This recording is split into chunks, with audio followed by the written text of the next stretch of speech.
video, I'm going to teach a simple technique called hand targeting. We use this for a variety of things in training, from working with nipping and biting puppies, to trying to teach a more appropriate greeting with dogs, to being able to move your puppy or dog into a different position or different location without having to put your hands on them.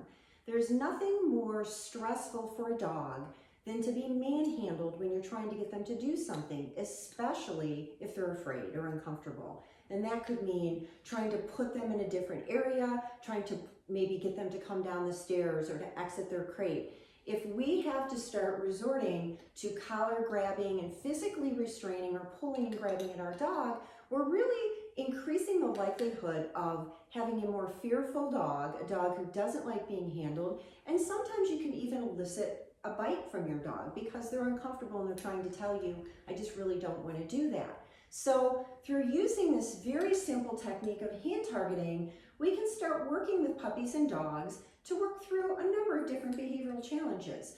Teaching hand targeting is actually very simple. It requires a clicker and treats and your dog. And we preferably want to have our dog off leash during these training sessions in a quiet area so they're not being distracted by other things. And the goal of hand targeting is to have our dog learn that putting their nose on the palm of our hand results in a click followed by a treat. So the desired behavior is if I put my hand down and my dog touches his nose to the palm of my hand, it results in immediate click when his nose is touching, followed by a treat. Through training, I'm then going to give it a name. I'm probably going to just call it touch. That's what my dogs call it. You can use whatever word you want. But we want to have a simple cue attached to that behavior. How can you use this? You can use it in all kinds of different ways.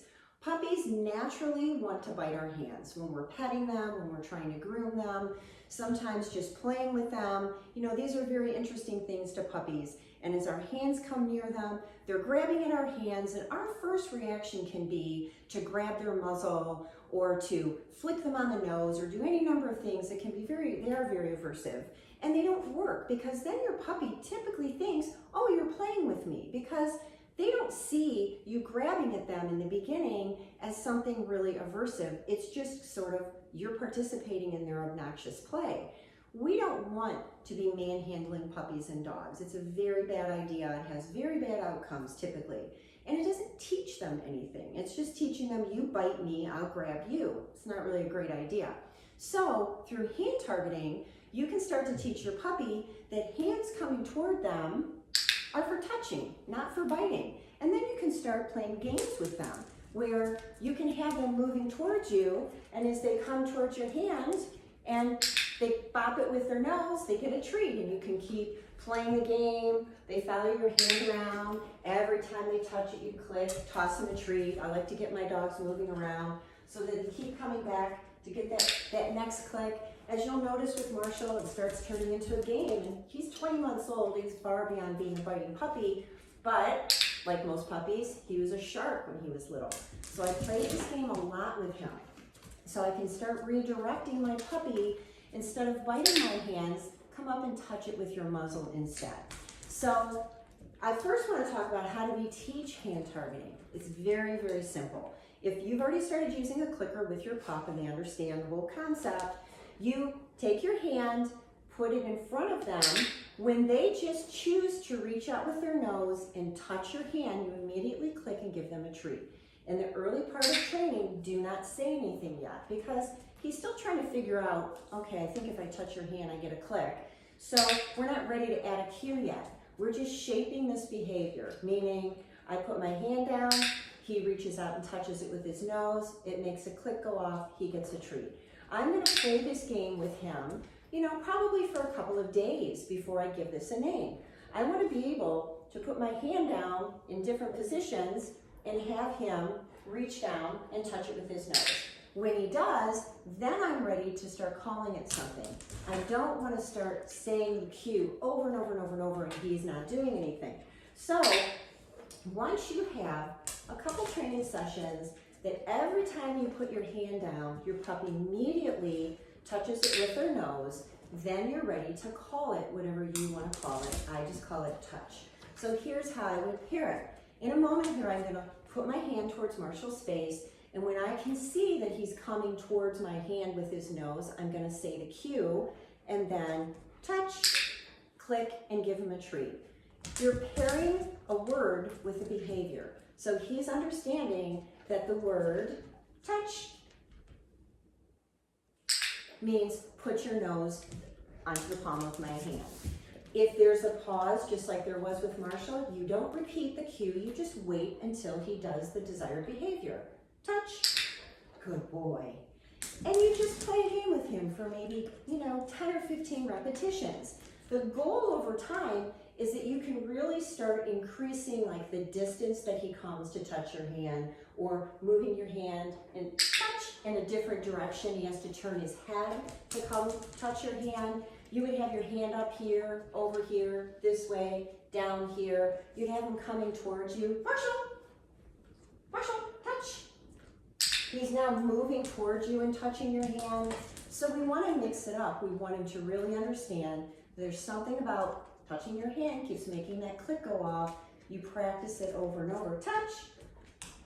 And it just becomes a learned cue. How would I use this with my own dogs? Again, for a biting puppy. It's great for really redirecting their little shark mouth.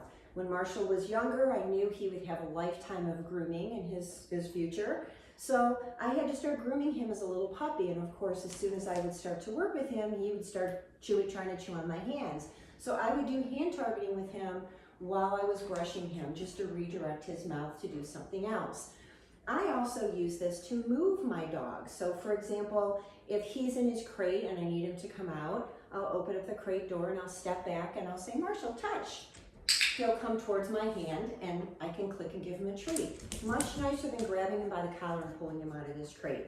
If I need to move him out of a door, if I need him to go up or down the stairs when I'm working with him and he's younger, if I'm at the vet, and this just happened to us about a week ago, he was facing the vet, and the vet needed the other end of him to give him a shot, and one of the techs actually was trying to grab him by the collar and spin him around. And I intervened quickly, and I thought, okay, a teachable moment. I said, you know what, I can turn him around. And I just said, Marshall, touch. He spun around, touched my hand. I fed him some treats. The vet gave him a shot, and we were all good. So there's so many different ways you can use hand targeting to work with your puppies and dogs. This is especially important if you have a dog who doesn't like to be handled, who may be nervous about situations. Putting your hands on a fearful or anxious dog is a very bad idea. It can have very bad consequences. We're not helping him at all if we restrain him, pin him, corner him. We need him to feel comfortable and relaxed. So the freedom to choose what he wants to do is very, very important. That's what hand targeting gives your dog.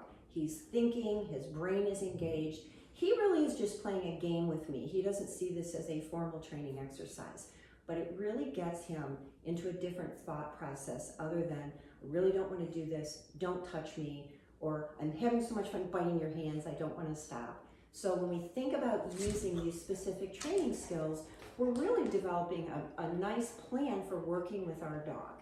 So spend a couple minutes each day working on this skill, and then start applying it to different areas of training with your dog.